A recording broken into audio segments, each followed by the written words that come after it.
మత్స్యావతారం కాబట్టి నేను మొట్టమొదట ప్రథమ స్కంధంలో దీన్ని చెప్తానంటే నేను చెప్పరు.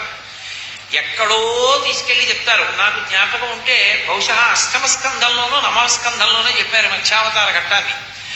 ఆ మత్స్యావతార ఘట్టం చెప్పేటప్పుడు శుకబ్రహ్మ చెప్తున్నాడు, పరీక్షిత్తు వింటున్నాడు. వినేటటువంటి వాడికి కొన్ని లక్షణాలు, చెప్పేటటువంటి వాడికి కొన్ని లక్షణాలు ఉండాలి. వినేవాడికి అయ్యో ఇది జారిపోతే మనకి మళ్ళీ చెప్పేవాడు ఎవడరా అన్న ఆర్తితో వినేవాడు ఒక్కడు చాలు.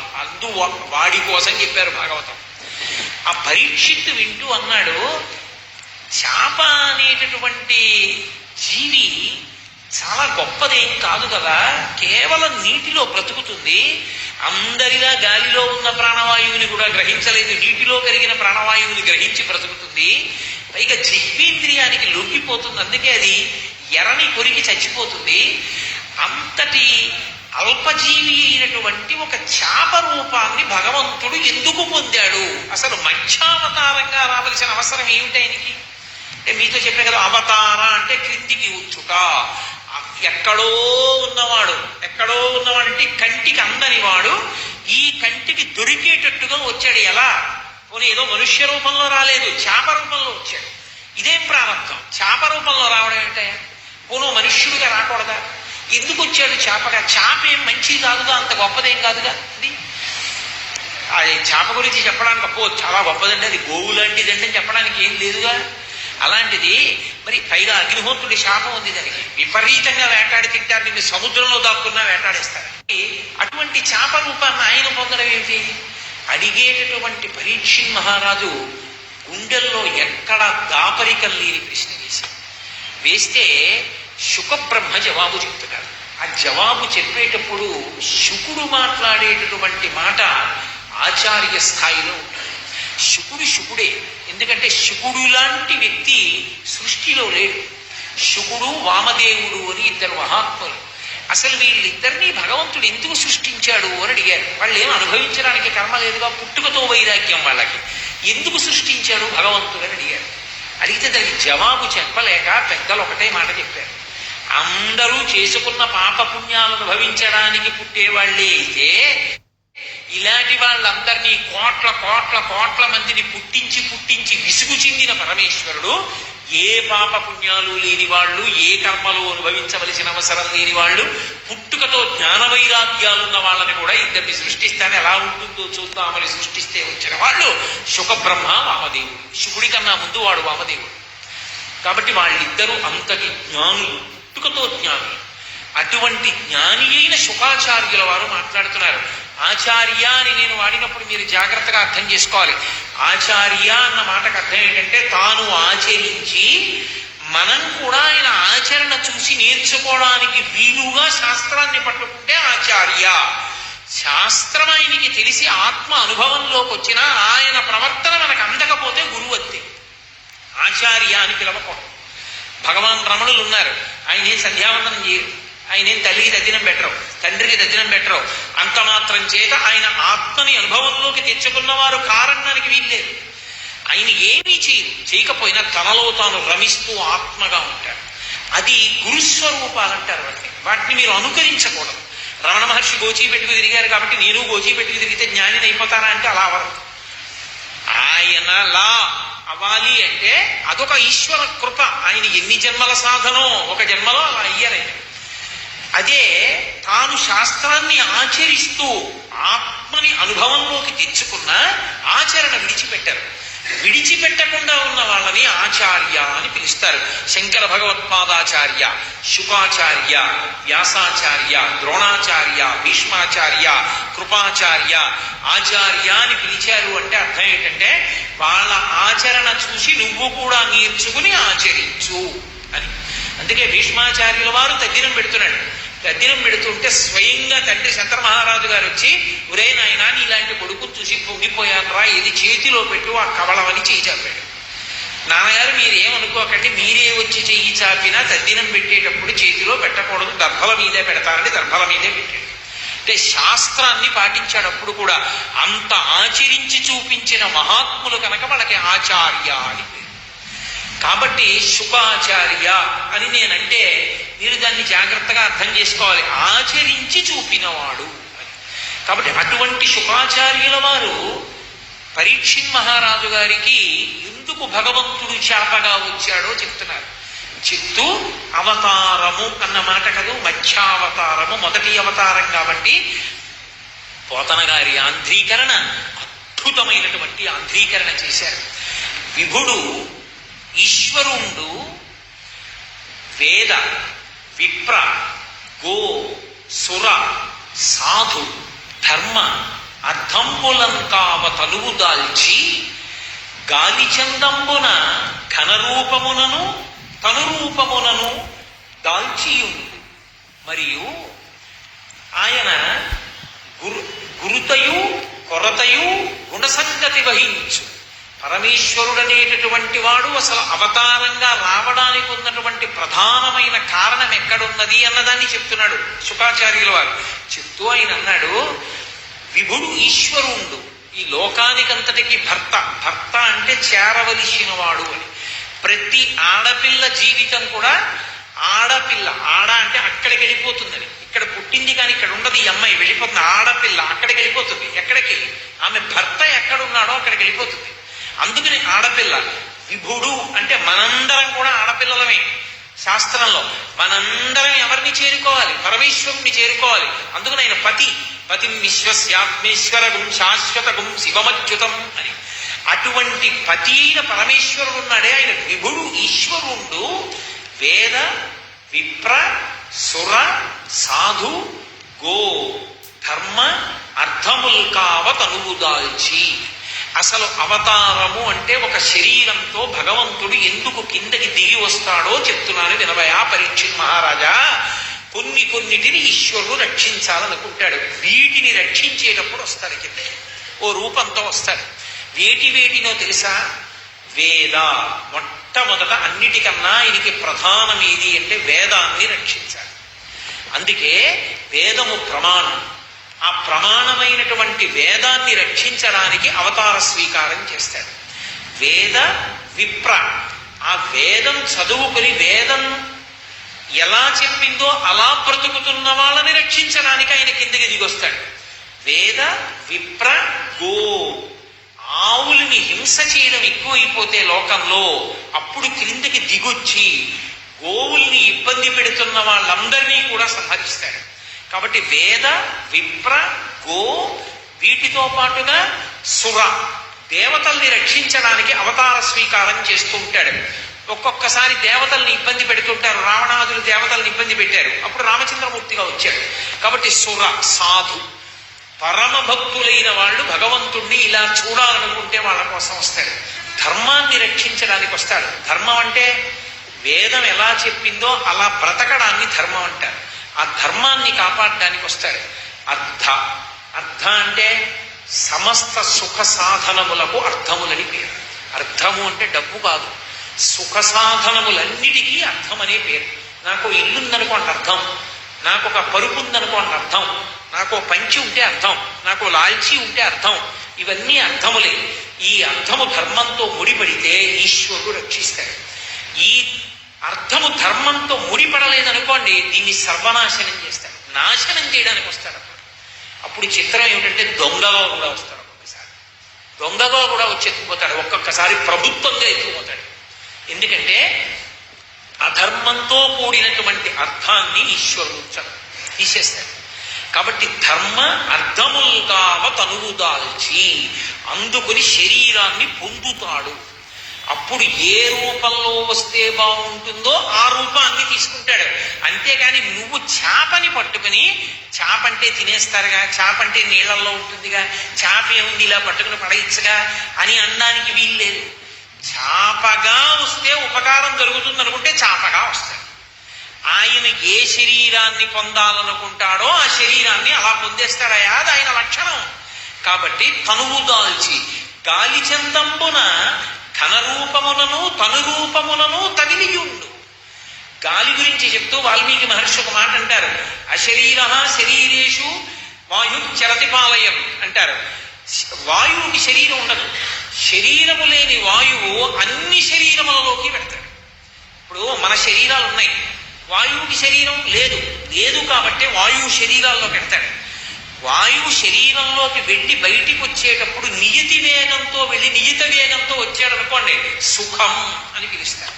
చాలా మంది సుఖం అంటే ఏమిటంటే సుఖం అంటే ఏమిటంటే అంటారు. ఏసీ ఉంటే సుఖం కాదు. సుఖమన్న మాటకి ప్రధానమైన అర్థం ఏమిటంటే వాయువు శరీరములోనికి ఒకే వేగంతో వెళ్ళి ఒకే వేగంతో పైకి రావడం. ఇంటెన్సివ్ కేర్ యూనిట్లు అన్నీ ఏసీతో ఉంటాయి సాధారణంగా. కానీ అబ్బా చాలా సుఖంగా ఉందండి అంటాడా ఎవడైనా అక్కడ? ఎవడు అనడం. ఊపిరి వేగంతో వెళ్లకుండా ఊపిరి వేగంతో పైకి రాకుండా ఎగ దిగూపిలో వస్తే ఎంత ఏసీలో పడుకుంటే ఉపయోగం ఏముంది? శవం చుట్టూ నుంచి గోసిట్లోంచి నదిలో పడ్డం చూశాను. అదేం పెద్ద కృప ఇంత లేక దయానిధి, ఓ దయగలిగిన వాడా, ఉండవలసిన వాడా, నన్ను మళ్ళీ ఎందుకు పడేశావు నీళ్లలో? ఆయన తెల్లబోయాడు. ఇదేమిట్రా, ఇంత చేప పిల్ల ఏమిటి, నాతో ఇలా మాట్లాడడం ఏమిటి? ఆయన నిజమే దీనికి ఇన్ని కష్టాలు ఉన్నాయి, కానీ ఇది మనుష్య భాషలో మాట్లాడడం ఎలా సాధ్యం? తెల్లబోయాడు. తెల్లబోయినా అది నన్ను అడిగింది రక్షించమని, కాబట్టి రక్షించాలని చేప పిల్లని తీసి కమండలంలో పడేసుకున్నాడు. పడేసుకుని ఆ కమండలం తీసుకెళ్ళాడు, పక్కన పెట్టాడు. ఏదో తన జపం తను చేసుకున్నాడు. మళ్ళీ వెళ్ళి కమండలం దగ్గర చూశాడు. కమండలం అంతా నిండిపోయింది. ఆ చేప నిండిపోయి మళ్ళీ అంది, ఈ కమండలం నాకు సరిపోవట్లేదయ్యా, చాలా ఇబ్బంది పడిపోతున్నాను, కదలలేకపోతున్నాను, నన్ను కొంచెం పెద్ద దాంట్లో పడేద్దు అని తీసుకెళ్ళి ఒక కడవలో పడేశాడు. కడవ అంటే కుండ, పెద్ద కుండలో పడేశాడు. అలా పడేసి ఇలా వెళ్ళి వచ్చేటప్పటికి కడవ అంతా నిండిపోయింది. ఈ కడవలో ఉండలేకపోతున్నానయ్యా, నన్ను ఎక్కడైనా కొంచెం పెద్ద చోట పడేద్దు అన్నాడు. మళ్ళీ ఈ చేపని తీసుకెళ్ళి ఒక చెరువులో పడేశాడు. ఆ చెరువు అంతా నిండిపోయింది. నిండిపోయి చెరువు సరిపోవట్లేదయా, చెరువు అంతా నిండిపోయిన కదలడానికి కుదరట్లేదు, నన్ను ఇంకెక్కడైనా పెద్ద చోట పడేద్దు అని ఆయన తీసుకెళ్లి సముద్రంలో పడేశాడు. పడేస్తే సముద్రంలో చాలా పెద్ద చేప.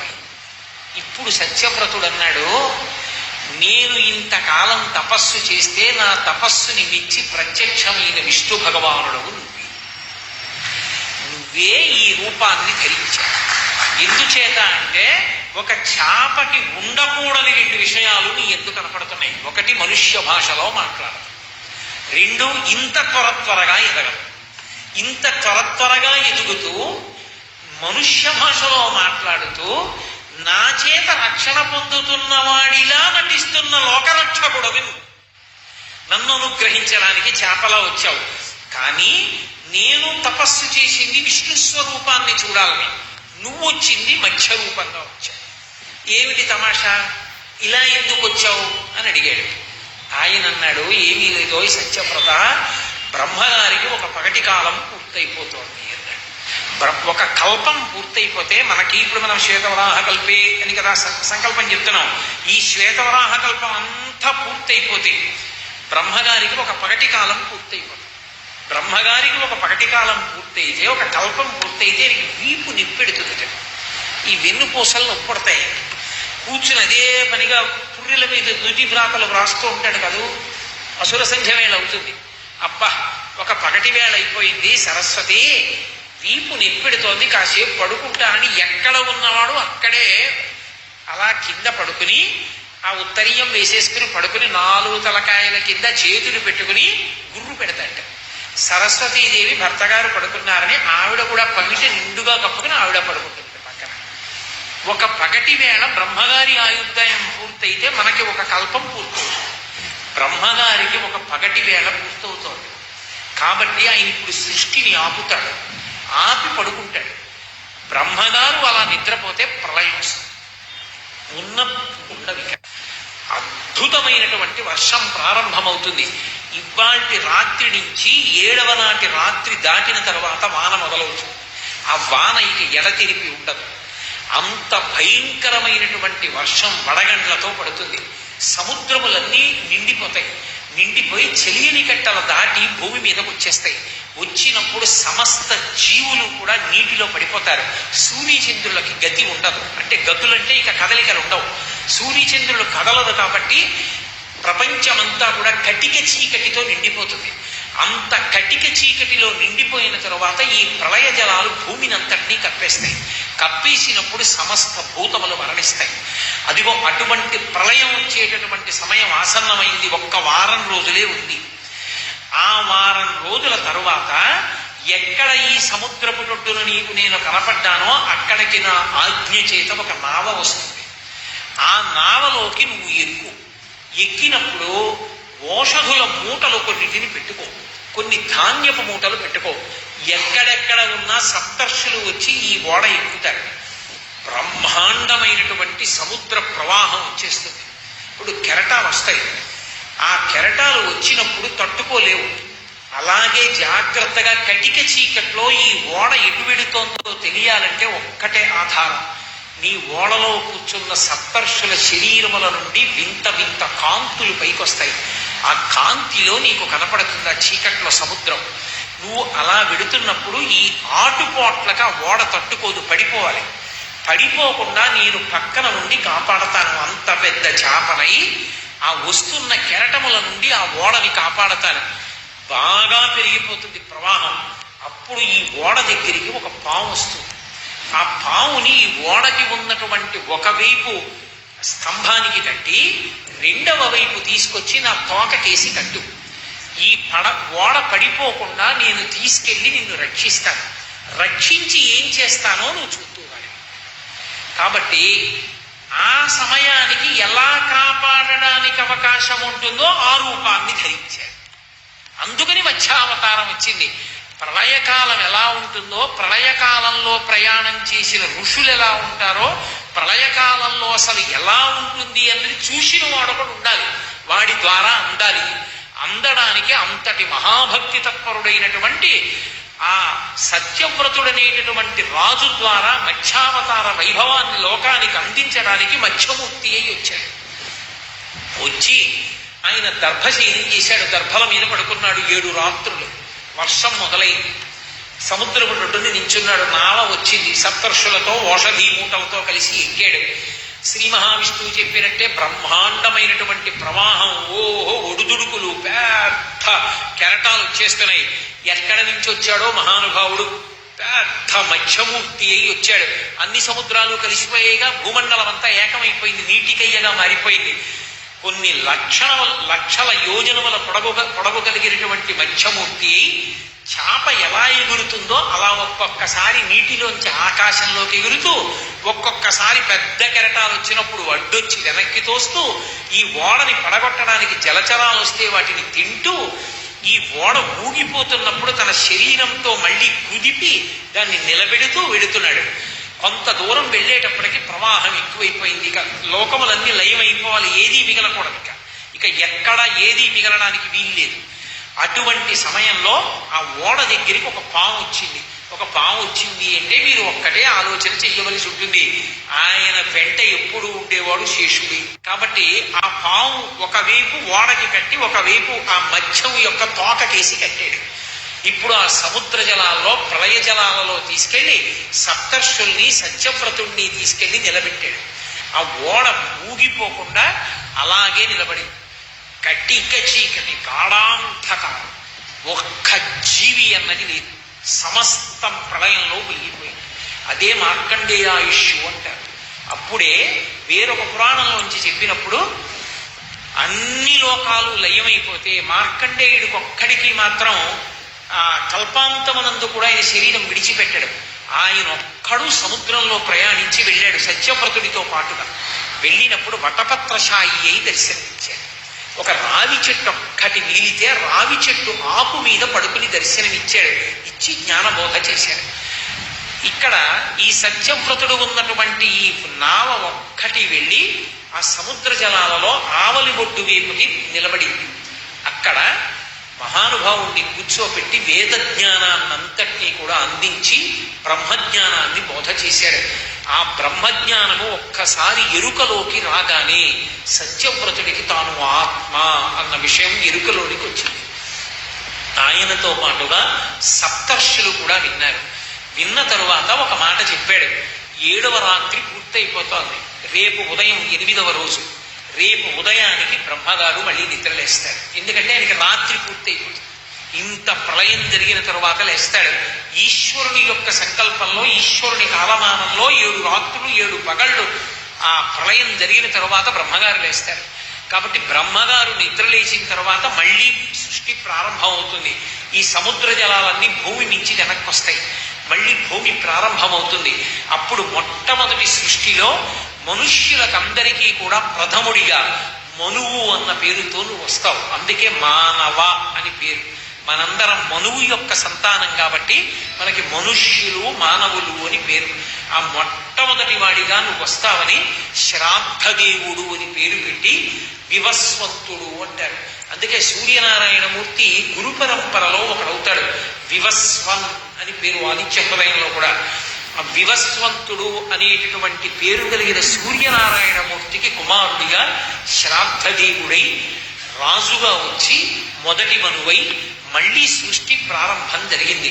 అలా ప్రళయం ఎలా ఉంటుందో, ప్రళయం తర్వాత సృష్టి ఎలా ప్రారంభమవుతుందో, తర్వాతి మనువు ఎవరవాలో తపస్సు చేసినటువంటి సత్యవ్రతుణ్ణి అనుగ్రహించినటువంటి అవతారం మత్స్యావతారం.